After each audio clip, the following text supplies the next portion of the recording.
fænomen, der ses meget i de sociale medier, som f.eks. Instagram, er det såkaldte thigh gap, eller som vi kalder det på dansk, lovhul.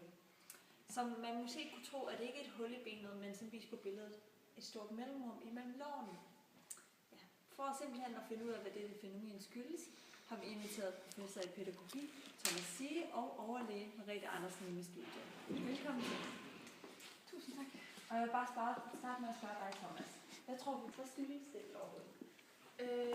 Jeg tror simpelthen, at det her såkaldte lovhul, det skyldes, at der i stigende grad er en masse krav om, at man skal have en smuk og veltrænet krop, fordi at det bliver anset som at være attraktivt, at være lidt kraftig og rund.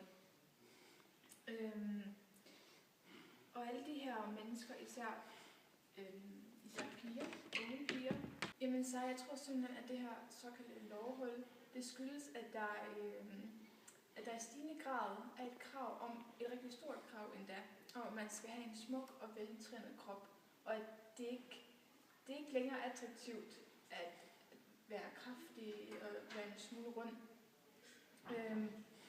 Og alle mennesker, især yngre piger og unge piger, de ser smukke modeller overalt på medierne. Og de følger ligesom de her pigers Deres eksempel. Ja, præcis, ja, deres eksempel, fordi at de gerne vil være ligesom dem. De ser op til dem. Og de vurderer sig ud fra de her piger, fordi de tror, at de skal være ligesom dem.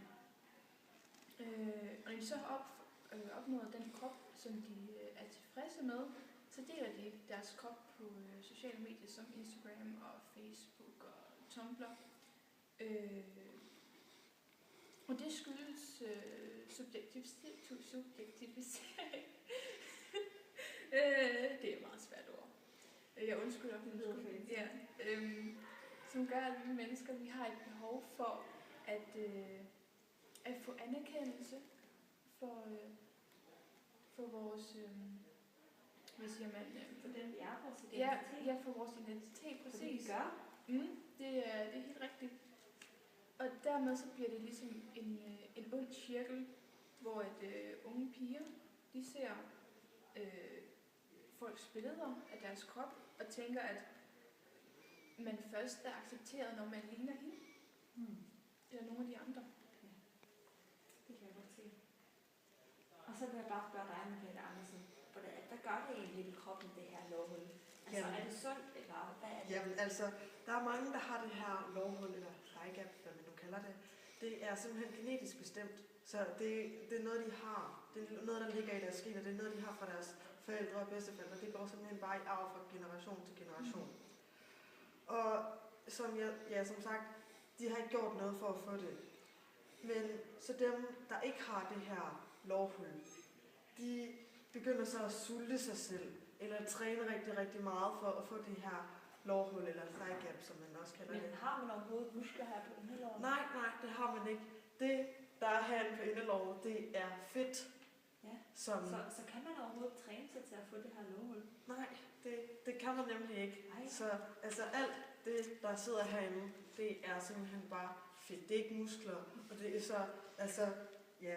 Så på den måde, så taler man bare fedt, og det er ikke ensbetydende med, at man så får det her thigh gap. Og det kommer nok heller ikke til at se pænt ud. Det er vel meget varierende person til person. Ja, det er det. Helt klart. Så simpelthen måden, hvor man går på, at man bliver nødt til at få det her thigh gap, eller lovhul, det er, at man bliver nødt til at sulte sig selv.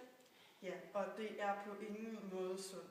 Og jeg vil fraråde alle unge piger og alle dem, der generelt bare gerne vil have det her thigh gap, som ikke har det, lad være med at gøre det. Ja.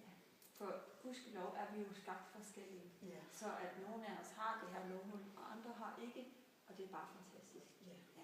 Jeg vil bare sige tak for, at I kom ind i studiet. Jamen, Så går vi bare videre til sporten. Tak for det.